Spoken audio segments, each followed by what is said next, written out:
You're watching BAMM's Global Scene Amsterdam. So far in this series, we've been focusing on the music and the artists. In this episode, we'll be looking at the organizations that support them and how things have changed over recent years. Wat ik vooral wel zie, is dat het Nederlandse product langzaamaan steeds meer gewaardeerd wordt in eigen land. En daar schort het daar nog wel eens aan. Je ziet de radio steeds meer draaien, Serious Talent en dat soort initiatieven. En dat was een tv-programma's. Je ziet een hoop tv-programma's over Nederlandse popmuziek, een hoop mensen in terugkomen. Dus wat dat betreft is het een groot verschil met hoe het 10 jaar geleden was. The Dutch government have a long history of supporting culture and the arts. In the last decade, contemporary music has received an increasingly large amount of funding, although this looks to be drawing to an end. What sort of impact has this funding made, and is it all positive? 10, 15 years in popular music, it has gained a place in conservatories and other higher educational institutes. There has been such a growth of musical education, all these schools in Holland. It's almost absurd of how many schools you can attend, of how to become a pop musician.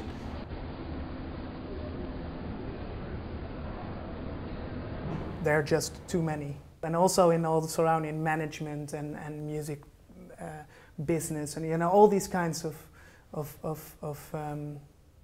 studies that you can choose. A lot of people are educated and they get a diploma and there isn't any work.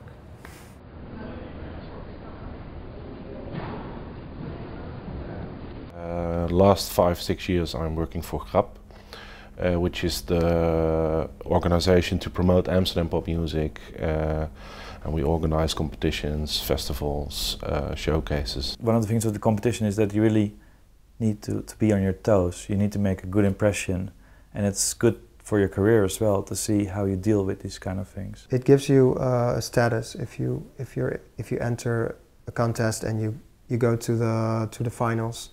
The audience knows, okay, this must be a good act. So you can use it in your CV. No band would ever enter a competition like that in the UK. If you did that, it would end your career immediately. It's like the least cool thing you could possibly do. And sure, these competitions bring further exposure, but at a cost. And that cost is you have to play by the rules. It's really about getting a lot of people on stage. They all have to be at some kind of level. And then divided into the real talents that can go on. We can really help them, and we are paid by government, so there are no strings attached, and we are honest. We don't have any interest in any parts of the industry. It's the best way of getting from 80-90 people watching your show to 800-900 people watching your show in a really short amount of time and get noticed by the industry. We have special websites that are focused on Dutch music. We do have special magazines that are focused on Dutch music. 3 voor 12, which is a national website about pop music. What they do is they focus on a local music scene for Amsterdam and surroundings. And they write about it, they organize gigs as well. Wherever you're from in the Netherlands, there's a local 3 voor 12 where upcoming bands can be spotted first on small festivals that are there, small clubs. Some of them, because of this, can be helped to just get to the surface and get picked up by other media. I'm also a radio host of Radio Mortale here in Amsterdam, and we play 5 nights a week, 1 hour of pure Dutch gold. Yeah. Our goal and because we're a government-run radio station, our goal from the government is that we're here to support Dutch music.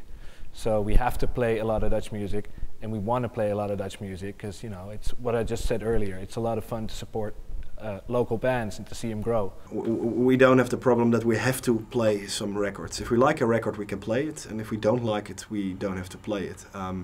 We're always looking to the quality of a song, and if we can help a band. So, the public funding has had a big impact in the recent development of Dutch music. But in such tough economic times, the government is cutting many of these subsidies. Where does this leave Amsterdam's musicians? I think many of those supporting factors, if they are getting cut, it's going to be a big change. There's going to be a lot of bands that don't know where to start, and those bands, I think they're not going to make it anymore.